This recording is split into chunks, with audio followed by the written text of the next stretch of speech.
namaatu gooftaa kee ajjeeseemi. Harka isaatiin Gooftaa kan kee nama ajjeeseemi. Wallahi lasiif.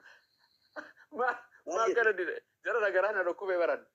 Wanta kallee garaa nama dhukkubsa. Nama ajjeese baate ifi fajjese lakki nama ajjeese lakki harka isaatiin ifuudhe moo iffannise moo iftume. Kanaan gaaf jire. Ofiif fannise moo namaaf fannise? Macaafni maal jedha? Hin fannifamee jira namaaf fannise. Maarree maana gaafata. Okay, eenyu fannise Yesuus Kiristoos namaaf fannise moo ofiif fannise? Sirraa hin dhaga'uu barbaade. Macaafuma gaafadha. Macaafa dubbisi. Ati kiristaanaa miti? Kiristaana. Yesuus akka fannifameen amantu? Akka fannifameen nama macaafni hun dubbateera. Okay, eenyu si fannise Yesuusin? Macaafni maal jedha? Ani si naa deebisuu qaba ani kiristaana mi quraana na gaafadha. Hin deebisu. Okay, gara biraatiin dabaraayye. Okay. Afaan Oromootiin barraa'eera. Ayye, Yesuus Kiristoos waaqa ni qaba moo hin qabu? Eenyuun? Yesuus Kiristoos. Ati dubbifte maal jedha ustaas? Sirraa inni sammaa sayye. Yesuus Kiristoos abbaa ni qabu moo hin qabu? Maal jedha macaafni? Wallahi dubbii makkaa odii amma rafee firraa makkaa goobas galatoomsa nu warsite. Karaa deemaa jirtu kun baay'ee karaa faallaa waan ta'eef. Because ni beet aqliin ta'e uumamaan rabbiin sammuu sii kan isin fudhattu waan wangeerra jiru isin fudhattu. Hin fudhattu dhugaa. Akkanatti edhaa dhugaa rabbii ustaazani baay'een isinitti wannoo jedhee akkanatti ijoollee amansiisu jira akkanumatti yoo kan deebistu taate ni amanta mee waan an si gaafa deebise Yesuus waaqa ni qabu moo hin qabu? Macaafni qulqulluun maal jedha? Hin sodaatin. Macaafni qulqulluun maal jedha? Hin qaba yoo ta'e hin qaba, hin qabu yoo ta'e hin qabudha bakka. Siin naa deebisa.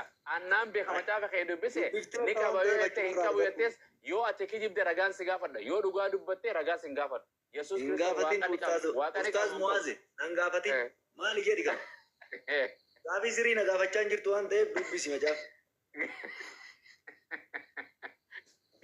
Gaafii sirrii. Ayyee gaafii ni katabadha. Ka sirrii naa himi siin gaafadha. Ayyee ishee naa himi. Ani kanan sitti muumaaf nan dhageenya. Natti mi gaafii siin gaafadha. Natti mi gaafii siin gaafadha deebisaa siin deebisa. Akkuma rabbiin Abrahaamiin ilma kan kee ilma kee irraa hidda dhaloota akkan Isaaq ilma kee hortee gana irraa argata ilmaan argata gana bara baraan ilmaan argata jedhanii ilmuma qormaata akkam isa godhe deemi ilmuma kana ajjees jedhanii kan duru ilmaan kun kanuma beeku gana waaqayyoon maal jechuudha. Kam?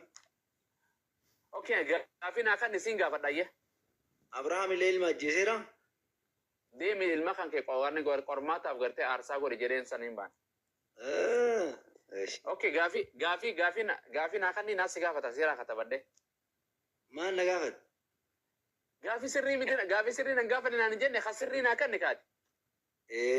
Gaafii sirrii nan gaafanne jechuun abba ila Yesuusin eenyutu ajjeesee? Akkasin jedha? Okay, Yesuusin dhaabbo dhufaa hin katabadda. Yesuusin bareeffadhu. Bareessuu jira. Yesuusin eenyutu ajjeesee akkas jedha. Ayyee si gaafadha. Deebii kanaaf na gaafadha. Eeraan bullaa qofa. Dhaabbo dhufa. Ayyee Yesuusin eenyutu ajjeesee? Eeshi macaafa Yohaannis boqonnaa 14 lakkoofsa 12 jalqabdee yookaan immoo Luqaas boqonnaa 24 gaafiin ati akka inni na gaafadhu jettee Yesuusin eenyutu ajjeesee jettee na gaafadhu naan jetteemi? Hayyee eenyutu ajjeesee? Yohaannis boqonnaa 14 dubbifadhu. Barreeffadhu. Ayyee 14 lakkoofsa meeqa? Muluma isaa dubbisi. Luqaasiin boqonnaa 23 illee dubbisi. Gaafa biyyiin irraa bu'een deebisa argadda. Tokko jedhu. Lammaffaa dammoo. Ayyee lammaffaa gaafii. Yohaannis dubbifannaa jedhe wangeela Yohaannis guutuu amata dhufu deebi'ee ayyee sana ayyee. Gaafii lammaffaa maaliin si gaafadha? Kunoo ammaan barreeffamee ustaazan ta'u bakka adiisa. Eenyutu Yesuusin ajjeesee jennaan wangeela Yohaannis 14 guutuu dubbifadhu naan jette. Katabadda ka? Yesuus waaqaa arii na gaafadhu. Ayyee. Yesus Waaqayi waan akka arsiisetti asii komando eenyu ayyee eraan bula Yesus Waaqayi Eeyyanii Yohaannis boqonnaa 13 lakkoofsa 13 dubbifadha. Yohaannis boqonnaa 13 inni dubbifadha ayee qo'ee inni dubbisa bakkuma takkisanii moo guutuu deemame. qo'ee inni dubbisa isin gooftaas naan jettu barsiisaas gooftaas naan jettu Barsiisee Abdii Raggaasaa paastarichi isin harkatti amane. La inni dubbisee ofumaaf achi biyyumatti amane masjidatti. Akkasiin. Raayyaa fa'aa bira. Okay. Dhuunfaadhaan maali malee onlaayinii mitiimi? Onlaayinii irratti mitiimi dhuunfaadhaan. La onlaayinii achitti biyyumatti kallattumaan. Dhugaa? Kallattumaan wallahi. Hayyee gaafii bira. Maariyaam waaqa deessee moo nama deessee? Maariyaam nama deette. Nakkas amen gobas. Hamdi harka dhayi. Jirtu harka. Oh my god. Injertan deebise akkas. Ragaa qabad. Akkas. Dhugaa amuus bilaan haasaa kana keessaa tanuma takkitti na deebistee dhugaa. Ragaa qabad dhugaa. Hin qaban. Ragaan hin qaba. Qabadhu. Ni qabnaa.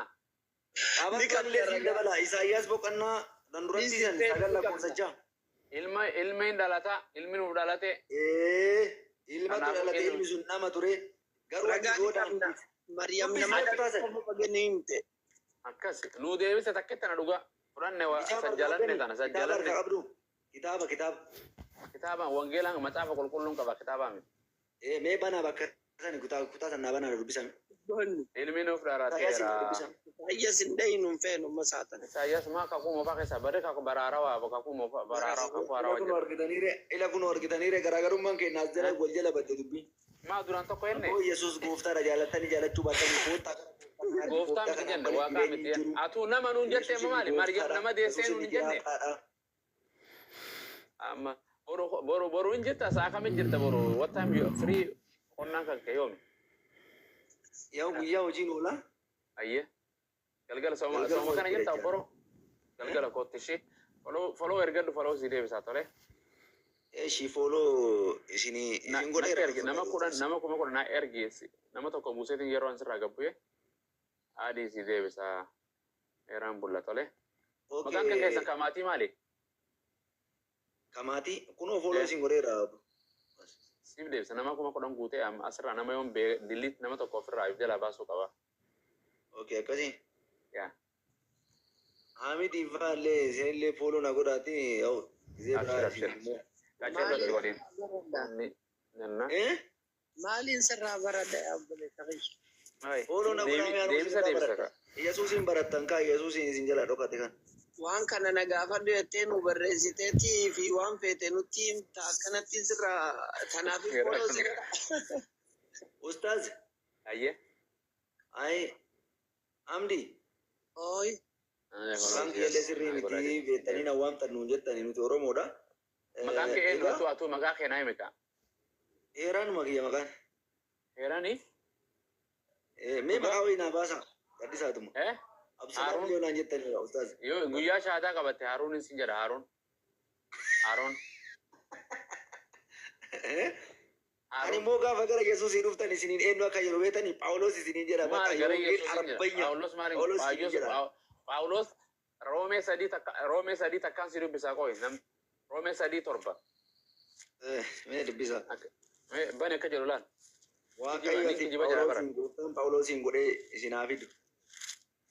La ilaha inna lillahi wa inna ilaihi raji'un. Nama akka Abdoo fa'aa jechuudha. Abdoo ijjinuun fayyine Yesuus fayyisaadha jedhee ija isaa takka argitee Abdoo. Baale akka baale yeroo beelaalti ammoo hin beekaa bar ni beekaa ni kofara akkana laal. Bataam nama sirriitti jaaladhu nama sirriitti akka malee kabaju wayiiti. Jaaladhu namni seetaana jaalatu nama jira. Namni jallee hin jaalatan. Deebiiti. Hamdiidha hojii heeran. Hin dhufu baras. Hamdii wajjin haasawuu jedhiitiin tiimi meeyoo wal beektan si jibba ulii. Atuyyuu. Wallahi sindif sireba. Eenyu? Abdoon Abdoo. sodaa dhiiratee asiran dhufu. Rabbiin dhufa. Hin dhufu wallahi. Yoo fite birriin sii kanna. Wajjin haasa'u. Okay, sadii. Ijoolleen musliima keessaa dhufanii mootummaa waaqayyoo babal'isaa jiran baay'ee hojjetaa jiran baay'ee namatti tolan. Akkana jedha Paawulos dhaggeeffadhu. Garuu saba kootiin dhugaan waaqayyoo caalaa mul'atee ulfina ulfina kanneeniis maal jedha akkasuma yoo ta'e maaliif ammumayyuu akka cubbuutti yakka natti murtan yakka anatti muramaa jira ree jedhe. Yoon kijibee nama gara gooftaatti yoon fide maaliif minaa gabbaachuu isina kijibuma kiyyaan yoo yaame jedha ummata. Mee dubbisaa mee? Dubbis deemi. Mee qaytan roomee mee? Roomee 3:7. Namticha kijibaa kana ta'e naan jettan. Roomaa 3. Maal ta'amdi? Ninde mastoota nagaan bu'u. Qoy boo jira hin baanu. Adeeman inni isaa. Haatiin dhaggeeffachuu jira. Ayyee gabbee bas. Inshallah. Roomee mee qaytan? Rafna alaikum salam anu dadhabe. Roomee mee qaytan? Roomee 3:7. Ibnu assalamu alaikum welcome. Magaruftan bo. Isa assalamu alaikum magaruf. Roomee 3:7. Dubbisa afaan arsiisaniin. Eshi 3:7 irratti maal jedha? Ayyee. Akkas jedha.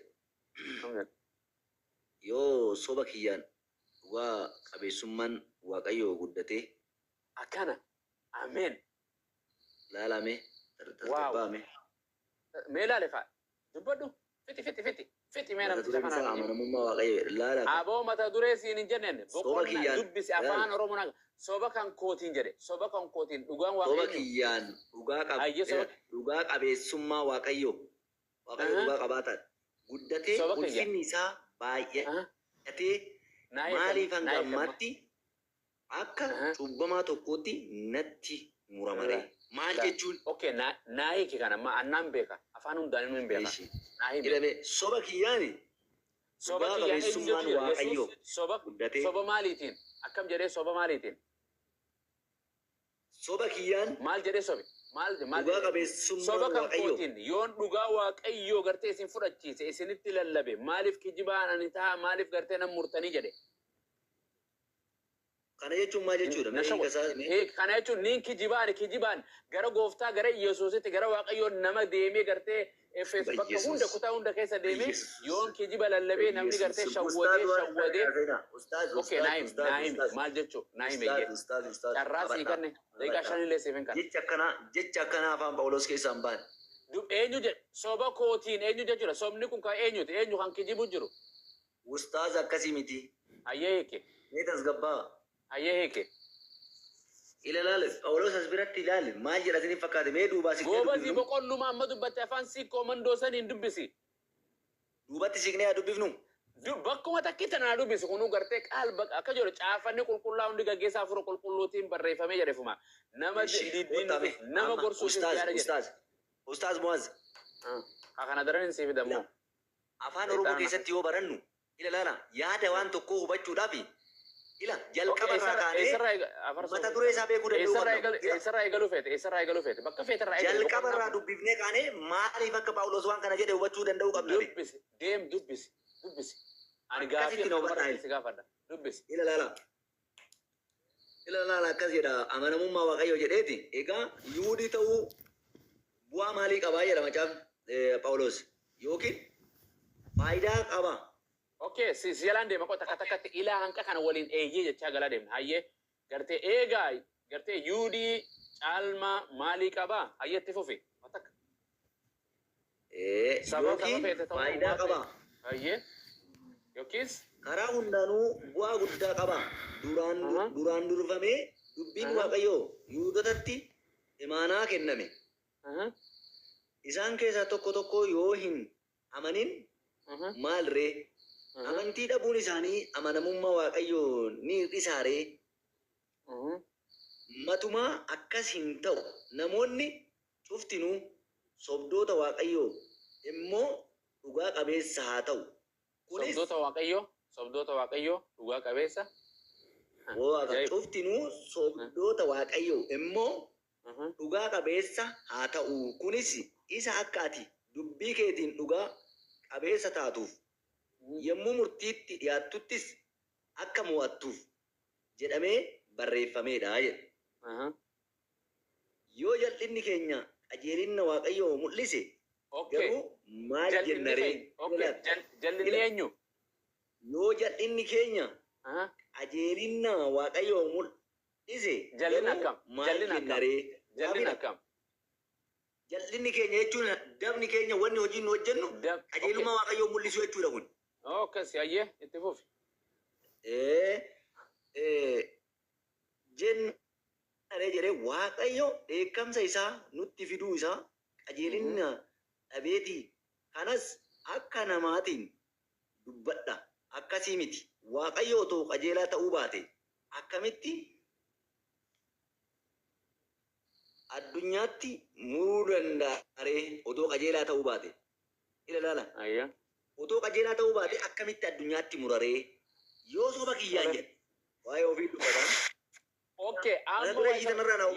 Okay, maal godhu jedha dhaggeeffadhu naa galtee jirtu kun hundi maaliin walitti nu deemta?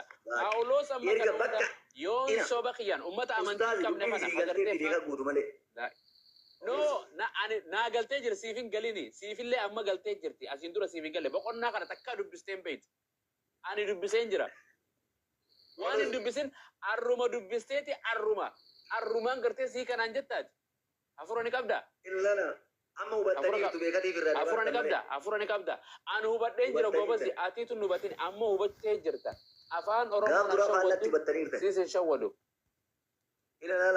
hiiki amma hiiki bakkuma takka takka torba sadiisan dubbise amma hunda dubbisee miti gubbaan haadha itee dubbise waan kanaan walitti dhaadhaa